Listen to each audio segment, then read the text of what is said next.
Saya Rendra Abi Firmansyah, NIM saya EM24147. Saya dari manajemen C. Di sini saya dan teman-teman saya akan mempresentasikan presentasi kami yang berjudul saluran distribusi.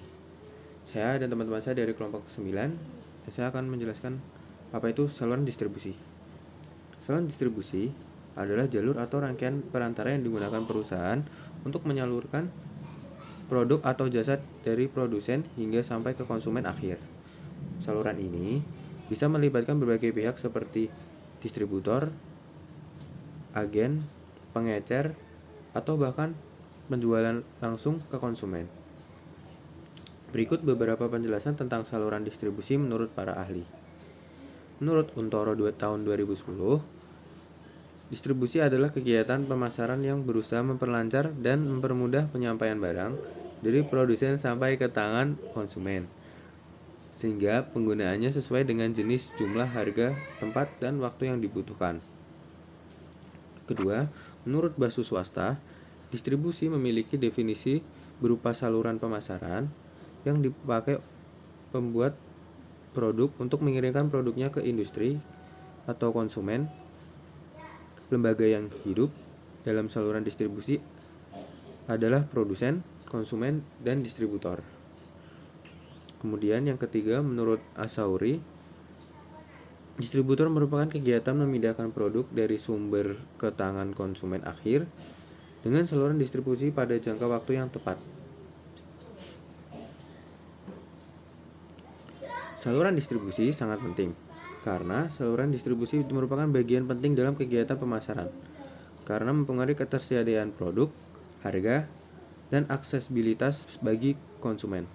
Pemilihan saluran distribusi yang tepat dapat membantu perusahaan mencapai target pasar mereka, meningkatkan penjualan, dan membangun kehubungan yang kuat dengan konsumen. 3 jenis saluran distribusi, yaitu 1. Distribusi langsung. Distribusi ini dilakukan antara produsen dengan konsumen secara langsung. Misal petani sayuran melakukan transaksi jual beli secara langsung di pasar. 2. Distribusi semi langsung. Distribusi ini dilakukan seseorang perantara supaya produk dari produsen tetap sampai ke tangan konsumen. Misal penerbit buku yang menjual bukunya melalui sales supaya sampai ke tangan konsumen. 3. Distribusi tidak langsung. Jenis ini dilakukan melalui beberapa perantara sehingga produk tersebut tidak bisa langsung diterima dari produsen langsung. Misal, pabrik minuman menjual produk minumannya kepada konsumen melalui beberapa agen atau sales terlebih dahulu. Tujuan distribusi yaitu 1. Menjamin keberlangsungan produksinya suatu produk. 2. Mengirim produk atau jasa tertentu ke tangan konsumen. 3. Menjaga sistem ekonomi dan bisnis. Fungsi atau tugas pokok distribusi yaitu 1. Pengangkutan atau transportasi. Seiring bertambahnya jumlah produk, maka akan semakin bertambah pula kebutuhan atas suatu produk. Dari adanya pernyataan tersebut menyebabkan produk barang harus dapat disalurkan ke berbagai tempat sehingga pastilah membutuhkan alat transportasi untuk mengangkut produk-produk tersebut supaya sampai ke tangan konsumen. 2. Menjual, selling. Dalam bidang pemasaran barang, kegiatan menjual suatu produk oleh produsen dan akan selalu ada pengalihan hak tangan produsen kepada pihak konsumen. Dapat dilakukan dengan cara menjual dari proses penjualan tersebut, maka produk dapat sampai ke tangan konsumen dan menggunakannya suatu kebutuhan. 3. Pembeli buying. Setiap aktivitas penjualan pasti diiringi dengan adanya aktivitas pembeli atau biasanya kita sebut dengan transaksi jual beli. Jika penjualan dilakukan oleh produsen, maka proses penjualan ini dilakukan oleh konsumen yang membutuhkan produk tersebut. Nomor 4, penyimpanan storing. Sebelum produk disalurkan ke tangan konsumen, biasanya produk-produk tersebut akan disimpan terlebih dahulu dalam suatu gudang. Hal tersebut dilakukan supaya produk tetap aman dan utuh hingga diterima oleh konsumen. Nomor 5, pembekuan standar kualitas barang. Konsumen manapun pasti akan selalu menginginkan produksi yang hendak dibelinya mempunyai ketentuan mutu akan jenis dan ukuran produknya.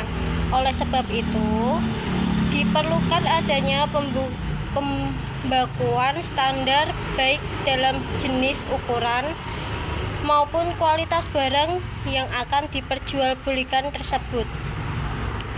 Pembekuan atau standarisasi suatu produk dilakukan supaya produk yang akan didistribusikan sesuai dengan harapan konsumen.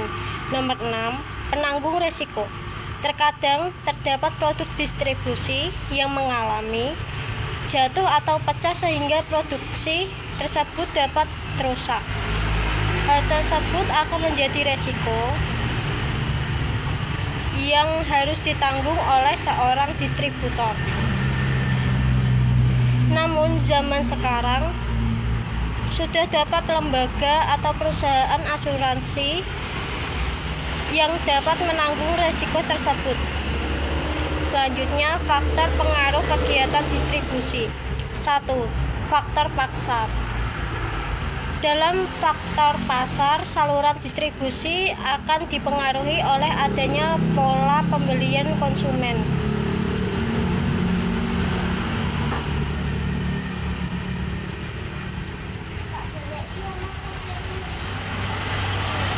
Yakni jumlah konsumen, letak geografis konsumen, jumlah pesanan produk dan kebiasaan dalam pembelian produk tersebut. 2. Faktor barang. Faktor barang akan ada pertimbangan dari segi produk yang berkaitan dengan nilai unit, besar dan beratnya produk, mudah rusaknya produk, standar produk, hingga pengemasan produk. 3. Faktor perusahaan. Faktor ketiga ini yakni faktor perusahaan akan ada pertimbangan yang berkaitan dengan sumber dana, pengalaman dan kemampuan manajemen, pengawasan, serta pelayanan yang diberikan. Faktor kebiasaan dalam pembelian. Dalam faktor terakhir, yakni faktor kebiasaan dalam pembelian, akan ada pertimbangan yang diperlukan berupa kegunaan perantara, sikap perantara terhadap kebijaksanaan produsen, volume penjualan hingga ongkos kirim barang. Strategi distribusi. Menurut Eutoro, supaya mendapatkan keuntungan yang maksimal, maka membutuhkan strategi distribusi yang tepat supaya produk yang dapat sampai ke tangan konsumen itu ada beberapa metode atau strategi distribusi supaya produk dapat tersalurkan dengan tepat. Yakni yang pertama, distribusi intensif. Apa itu distribusi intensif? Yaitu dalam strategi ini akan menempatkan produk pada mengecer atau retailer serta beberapa distributor di berbagai tempat. Strategi ini cocok diterapkan dalam produk-produk kebutuhan sehari-hari seperti sembako, sabun, rokok, dan lain-lain. Yang kedua, Strategi distribusi selektif. Dalam strategi ini akan menyalurkan suatu produk ke daerah pemasaran tertentu dengan memilih beberapa akan muncul atau mengecer, sehingga akan muncul persaingan antara distributor dengan pengecer untuk mendapatkan konsumen dengan teknik masing-masing. Strategi ini cocok diterapkan untuk produk elektronik, sepeda, pakaian, dan lain-lain. Dan nomor 3, strategi distribusi eksklusif ya itu. Dalam strategi ini distributor atau pengecer akan memberikan hak istimewa atas produk yang akan dijual. Strategi ini biasanya digunakan untuk produk dengan kualitas dan harga tinggi, misalnya showroom mobil, factory outlet, dan lain-lain. Sekian, terima kasih. Konflik saluran distribusi. Konflik saluran distribusi, semua kegiatan bisnis pasti kerap menimbulkan konflik, termasuk dalam kegiatan distribusi ini. Menurut Bruce G. Walker, terdapat beberapa konflik yang kerap terjadi dalam saluran distribusi, yakni 1. Konflik horizontal. Dalam konflik horizontal, biasanya terjadi di antara perantara tingkat distribusi yang sama. Penyebabnya adalah kebiasaan pedagang perantara yang menganeka-ragamkan persediaan produk dengan menambah jenis produk baru. Misalnya, pada zaman sekarang, supermarket dimulai menjual alat kecantikan hingga obat-obatan, sehingga menyebabkan pengecer lain merasa tersaingi. Yang kedua, konflik vertikal. Dalam konflik vertikal, biasanya terjadi antara produsen dengan pedagang besar.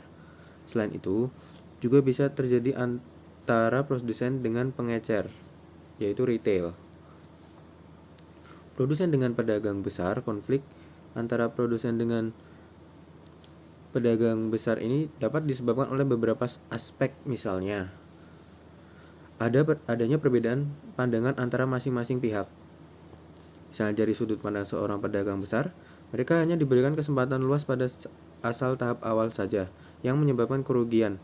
Namun, dalam sudut pandang produsen, pedagang besar tersebut kurang mampu mempromosikan barangnya sehingga terjadi kerugian, hingga akhirnya produsen memilih untuk menggunakan tenaga penjual sendiri untuk menjual produknya. Produsen dengan pengecer. Konflik ini biasanya ditimbul karena antara kedua pihak merasa berkepentingan dan mempunyai senjata dalam menyalurkan produk ke tangan konsumen akhir. Sekian dari kelompok kami, kelompok 9. Terima kasih. Wassalamualaikum warahmatullahi wabarakatuh.